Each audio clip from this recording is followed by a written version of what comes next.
YouTube, welcome back to a new video. It's monthly pickups time, guys, but I'm not even gonna lie, I low-key feel overwhelmed just a little bit. That's because there's a lot here, right? It's a lot of stuff here that I'm gonna share with you guys, and that's mostly because the last time I did a monthly pickup video was mid-March, and that was basically the games that I picked up in January and February. So this video is going over 5 months worth of video game things, right? And it's just a little overwhelming, and I apologize if I forgot something. I probably did, but yeah, I'm going to try to respect your time and my time as well and not jibber jabber too much. But we're gonna go over these games, so let's get into it. All right, so I'm gonna start off with accessories and hardware because there's not much of that. Please know, again, that we're going over 5 months worth of stuff, and in no way is this in any type of order. Basically just breaking it down from to accessories and hardware, and then the different consoles, right? So first up, I got this for Mother's Day. It's the Electric Volt Xbox controller, which is badass. My son got this for me, and I'll show you guys. This is probably one of my favorite controllers ever. Love the neon green. It's just beautiful, and I love this new D-pad for the Series X. Think that's great. So yeah, I have a new Xbox One controller, which is dope. My birthday's in April, and my husband let me know, basically if you could find yourself an Xbox Series X, go for it. So I was able to find one back in April. Got it from Target, which I prefer purchasing these consoles on Target or Amazon. Just seems a whole lot easier. But yeah, I got myself a Series X. Pretty smooth transaction. It was for in-store pickup only, so I was able to go pick it up.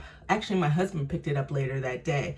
But overall, I really dig this Series X. Honestly, I do. And I won't get into it here because I do want to make a little versus type of video between the PS5 and the Xbox Series X. But it's a really dope console. I don't think it's getting enough attention, but that's okay. Again, not going to get into it here, but I do want to do that type of video. So far, I'm really enjoying the Series X. The last accessory that I picked up is the most recent accessory that I got for the Nintendo Switch. It's the JoyCon. That's basically the Skyward Sword edition. I don't know about you guys, but are you tired of jumping through hoops to get different things online? I think it's crazy. I know it has a lot to do with the pandemic, but oh my gosh, sometimes it's just nutso trying to get anything, any hardware or accessory. It's crazy. People, whew. But yeah, I got these from Amazon. I was lucky enough to get these. I haven't tried the motion control stuff yet. And I won't even talk about it until we get to that game. But these are beautiful. And it was about time that I got a new pair of Joy-Con anyway, because my Joy-Con on my OG Switch, it's a little bit of drift going on and isn't necessarily accurate. So it's pretty cool that I was able to get my hands on these. Let's get into some games. Now, these first 3 games are the only Xbox games that I have purchased over the last 5 months. And I did show them in my most recent video for my Xbox One / Series X collection. That is Balan Wonderworld, Biomutant, and Mass Effect Legendary Edition. Really not going to talk too much about Mass Effect Legendary Edition, just because these are games that I have played before. All 3 of these games played through the entire series, except for Andromeda, but that's not on this anyway. But one of my favorite series ever, wholeheartedly have great nostalgia and can Mass Effect 1, 2, and 3 totally pinpoint. I can pinpoint what I was going through at that time that I was playing the games. just really good stuff. I got so caught up in the story for all three of these games. So I'm excited to play through all three, the entire trilogy again. Started playing Mass Effect 1 and it kind of felt like a slog, but that's okay. I'm going to get back to it. But yeah, I got the trilogy here and I'm so happy that they put this on current gen consoles. Biomutant isn't as awesome as I thought it was going to be. The one good thing that I can say about this game is that it's beautiful on the Series X. It looks phenomenal. It feels like an old game. I know this has been in development for years, like literally it just kept getting delayed. But it's finally out and it's okay. I haven't gone back to it. I put about close to maybe 10 hours into it and I haven't gone back to it, but it just kind of felt like a slog. I just felt like maybe an Xbox 360 PS3 game. Definitely didn't wow me with its overall gameplay. And Balan Wonderworld, like I mentioned in my collection video, this recently went on sale for $20. I picked it up from Best Buy because why the hell not?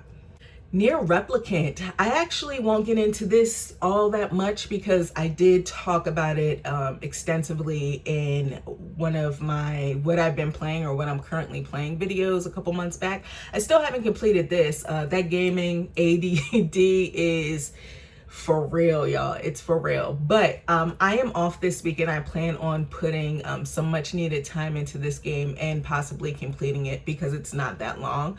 But overall, it's old school Nier. I don't even want to say old school Nier, but I guess it's somewhat of a remake of the original game, or the Japanese original game that came out on the 360 back in 2010, I think. Which I had that game back then and I couldn't get into it.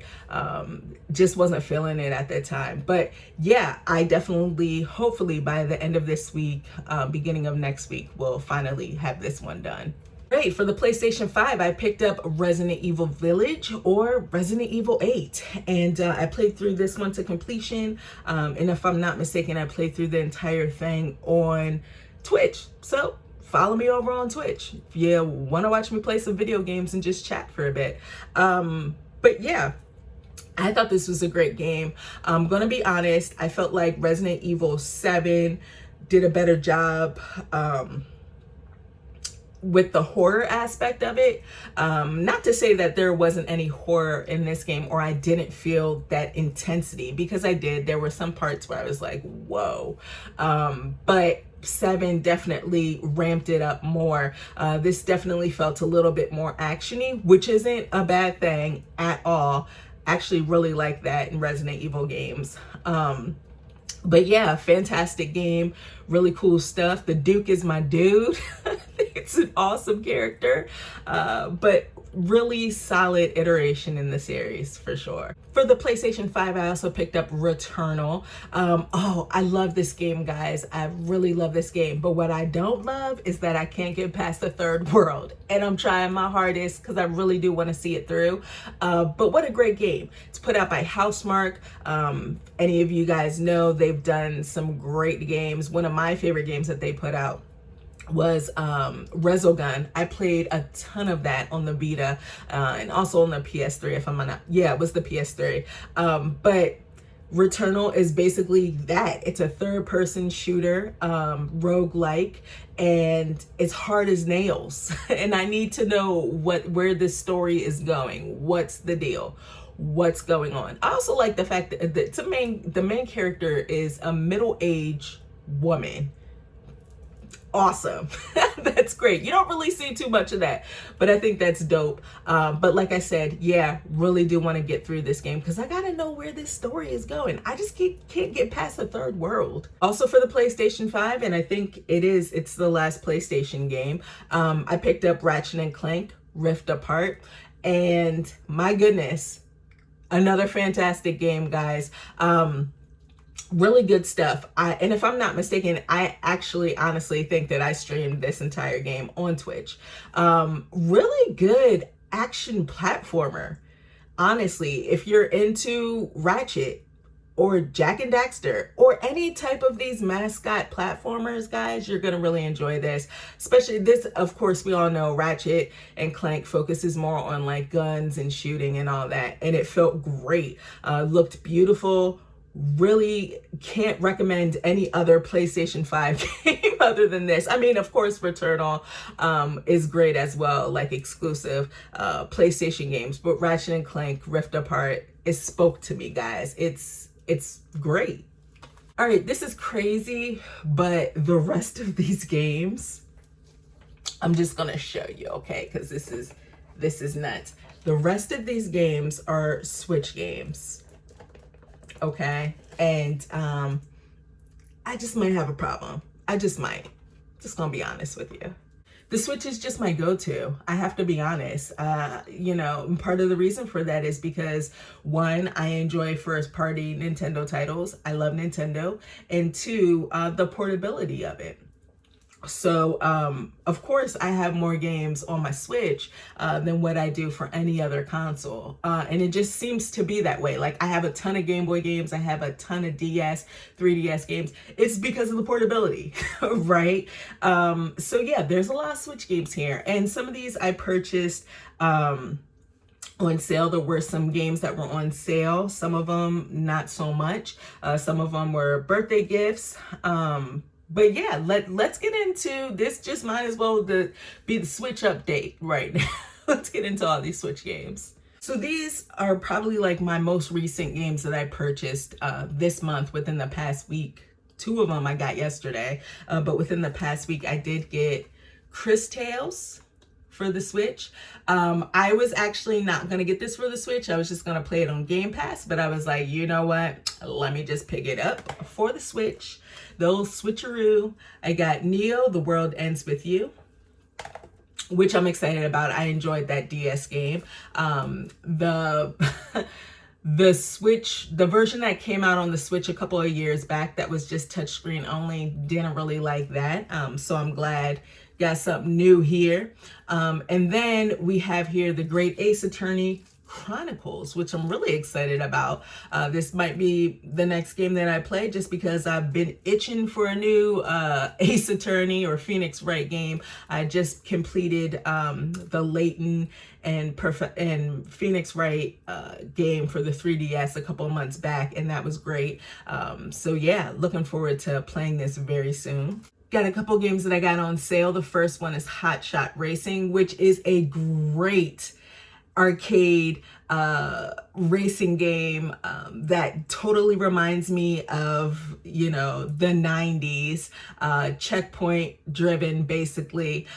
Really cool stuff, great music, dope game. I picked this up for like, I think it was $20 on Amazon. I think it was Amazon, or it might have been GameStop. But I did get this. I got this back in April. Really good arcade racer. This is a GameStop deal of the day. Got this for $20 as well. It's the Borderlands Legendary Collection. It comes with Borderlands, the original Borderlands 2, and then Borderlands, the pre-sequel. I love the hell out of Borderlands. I've played through completion Borderlands 1 and 3.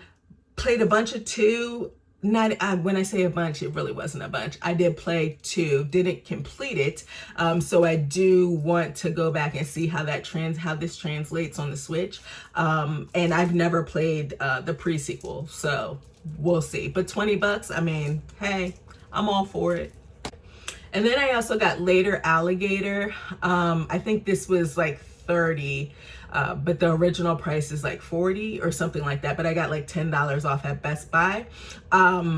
Played through a bit of this one. It's a really charming point and click adventure. It's funny as all hell. I kind of like got sidetracked, but I definitely want to go back because it's not a long game at all. But really cute point and click adventure.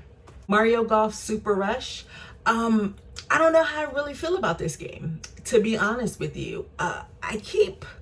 Anytime any of these Mario like sports games come out, I keep remembering like the Game Boy Color or Game Boy Advance, actually the Game Boy Advance for me, the Game Boy Advance Mario sports games that Camelot put out. and me just absolutely loving them. And I feel like I'm holding all of these Mario sports games to that same accord, which isn't fair because I guess not ever gonna go back to that.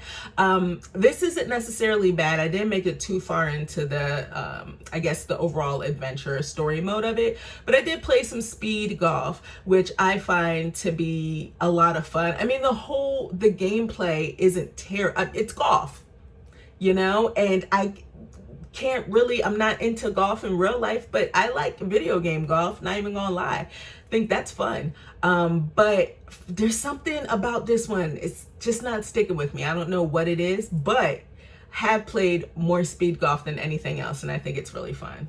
Tony Hawk Pro Skater 1 and 2. I had this for the PS4, and once I found out it was coming to the Switch, I went ahead and traded that in and went with this version, which translates really well. My only thing is that the load times are kind of sucky, but that's not like a deal breaker for me, but it's very noticeable. The load times are a little long.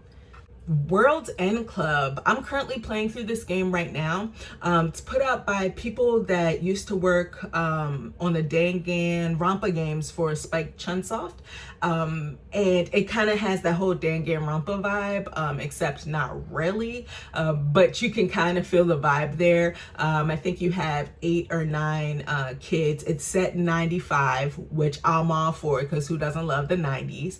But it's set in 95, and without giving away too much, the world's pretty much ending. They were stuck in like this amusement park and got out, and now they're trying to find their way to Tokyo. But just craziness is going on.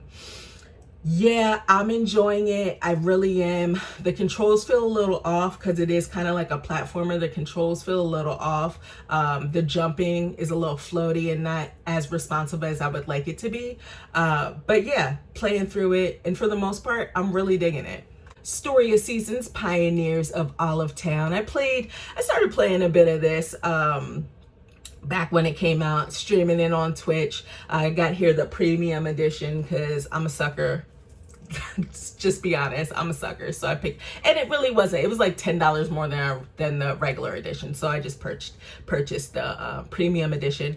But yeah, really good Story of Seasons game. I mean, honestly, I kind of bounced off this as well. For some reason, I haven't been able to stick to things because that ADD is just boom, boom, boom all over the place. But yeah, I definitely want to go back, and it's easy enough to just pick up and play. But it looks really good on the Switch and plays really, really well in handheld mode as well.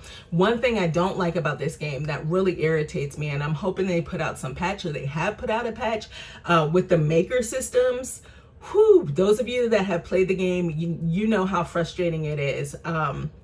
The makers are basically these machines that will make your lumber, so you kind of feed it supplies, but it takes forever to do, and you can only do like one at a time, and it's just unbelievably slow and kind of messes up like the whole like flow of the game. And that might be one of the reasons why I bounced off of it. But hopefully, you know, Marvelous fixed it up, and I don't know, it's a little bit better with that. Monster Hunter Stories 2. I'm kind of low-key playing this here and there. I'm enjoying it. I really enjoyed the first Monster Hunter Stories game on the 3DS, and I'm so glad that Capcom didn't forget about this series, just because I feel like no one really played it on the 3DS, and it was a fantastic game. And I feel like it's getting a lot more coverage now, and people are actually paying attention to it. So I mean, it looks good. I mean, it's a Switch game. It looks better than that 3DS game. But yeah, we'll see. I definitely want to get into it more and possibly play online with some folks. That'll be great. The Legend of Zelda Skyward Sword. Yeah, I mean, I showed you guys the JoyCon earlier. This was one of the Zelda games that I kind of like totally blew off because it got on my nerves when it originally came out on the Wii. Something about the controls, and then also it was a little too handholdy. Like every 5 seconds, feed was coming up and letting you know what was going on. So I only played, like, I'm not even gonna lie, that first game, I only played like an hour of it, if that. Didn't even make it out of the first, or make it to the first dungeon. I was just like, I'm done. I had to follow a cat. Like, it was just way too much. I was like, this is not for me right now in this moment. But yeah, I have gotten farther in this game. I hit the volcano, I guess, dungeon, and I'm digging it. Really good stuff. I haven't tried playing with the Joy-Con yet. I've been playing on my Switch Lite, and I'm gonna say straight up, I've gotten used to the, you know, the controls on the right analog stick, because you're not pressing buttons, right, to attack. You're using your right analog stick to be precise and either attack left or right, up, down, straight. But that camera, boy, holding down that left bumper and then positioning the camera with the right analog, it's too much. I'm not a fan of it. We'll see if that changes once I play it with the Joy-Con. Overcooked All You Can Eat Edition. I actually got this for my birthday. Yeah. Can I just tell you how hard it is to play Overcooked with just one person? So if anyone wants to play Overcooked, let me know. Is 9 Monstrum Nox. I really enjoy this series, but I'm gonna be honest, I waited. I didn't purchase the PS4 version because I knew it was coming out on the Switch, but honestly, it doesn't play all that well in handheld mode. Maybe I'll try to dock it, but in handheld mode, boy, oh boy, is it laggy. It gets a little laggy and it's kind of frustrating. And it makes me mad because I really want to play this, but I've kind of held off. I've played about 2 hours of it and I'm just like, you know what? Let me wait for a patch. And if not, you know, let me just try to get through it. I'll try to dock it, like I said, but handheld, the performance in handheld mode is not the best. And it's kind of taken away from the overall experience. New Pokemon Snap. Yeah, I know some people had some terrible things or some bad things to say about this game, and that's all well and fine. I have no reference point. I know this was like based off of the original game on the Nintendo 64, which I did not play. So I'm not basing it off of that, but for what I've played of it, I found it to be soothing. I mean, hey, you're taking pictures of Pokemon. It can be a little annoying. I wish that there was a better setup with kind of letting you know what your goals were and some of the things that you're required to do, you know, like with as far as like taking pictures in a certain type of way. That would have been good. But overall, I mean, it's just super chill. And I'm all into chill games. Last but not least, Kingdoms of Amalur ReReckoning. I haven't put too much time into this. I completed this back on the 360 years ago, right? And I'm so happy. I know they did the remake or the remaster, I'm sorry, on the PS4 and the Xbox One. But I mean, once they said it was coming to Switch, I was like, psh, count me in. I'm all for it because this really was a good game that unfortunately I feel like a lot of people didn't give a chance. So yeah, I'm really curious to see how this translates onto the Switch. I feel like it'll be fine, but who knows? But yeah, definitely want to get into this sometime in the near future. So that's everything, guys. Whew, that was a long one. I appreciate all of you staying to the end. Let me know what games you've picked up over the past couple of months, what you're really into. If you played any of these games and I haven't, let me know what you think about them. As always, I want to thank all of you for watching this video, and I'll check you next time.